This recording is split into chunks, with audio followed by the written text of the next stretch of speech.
तो ये है बेसिकली बिफोर, पहले किस तरीके से ये थी, और अब मैं आपको एक आफ्टर दिखाना चाहता हूं कि आफ्टर मतलब हमारे घर पे आने के बाद इनको क्या किस तरीके का कॉन्फिडेंस मिल चुका है। ये देखिए,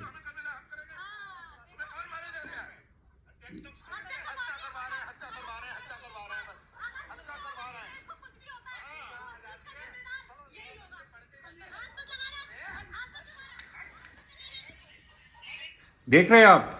तो एक जगह बिफोर आपने देखा जहां पर ये रो रही हैं और मतलब ये बता रही हैं कि किस तरीके से इन पे अत्याचार हुआ, और दूसरे वीडियो में मतलब एक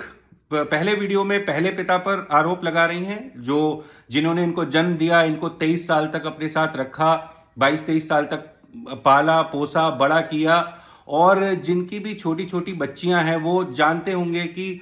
एक लड़की को पालना कितना मुश्किल काम होता है, 20-22 साल तक पालना, फिर उसको विदा करना, and it is a very painful process. लेकिन और इसी वजह से बेटियां जो होती हैं वो हमेशा अपने पिता के करीब होती हैं, ठीक है। और लेकिन क्या होता है कि कुछ केसेस में, कुछ एक्सेप्शनल केसेस में ऐसा हो जाता है जो कभी रिश्तों की वैल्यू समझ ही नहीं पाते हैं। मैं आपसे पूछना चाहता हूं कि अगर आपके पापा ने कभी आपको डांट दिया, ऐसा देखिए मैं तो लड़का हूं, ठीक है, मेरे को भी पापा ने खूब बहुत डांटा है, और जो भी मैं आज तक हूं सिर्फ अपने पापा की वजह से हूं, ठीक है। और मैं हमेशा ये भी कहता हूं कि बहुत सारी चीजें हम अपने हमारे हमें हमारे पिता से ही मिलती हैं, ठीक है। चलिए उसके बारे में भी बात करेंगे एक अलग सेक्शन में, लेकिन अभी मैं इस पे बात कर रहा हूं कि एक बाप और बेटी का रिश्ता बहुत क्लोज होता है। तो एक पिता पर तो इन्होंने अनर्गल आरोप लगाए कि भाई मारा जाता है, पीटा जाता है, सुविधाएं नहीं दी जाती हैं, ये सारी चीजें नहीं की जाती। अब जिस पिता ने इनको अपनाया, ठीक है, जिसके पैर शायद इन्होंने 1 या 2 बार छुए होंगे, पहली बार छुए थे तो स्टूडियो में थी तो भाई पूरा इंडिया देख रहा था, तो टीआरपी के लिए तो छूना ही है कि भाई बहुत अच्छी बेटी है,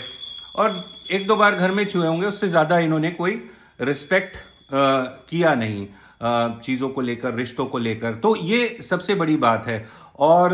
दूसरी बात यह है कि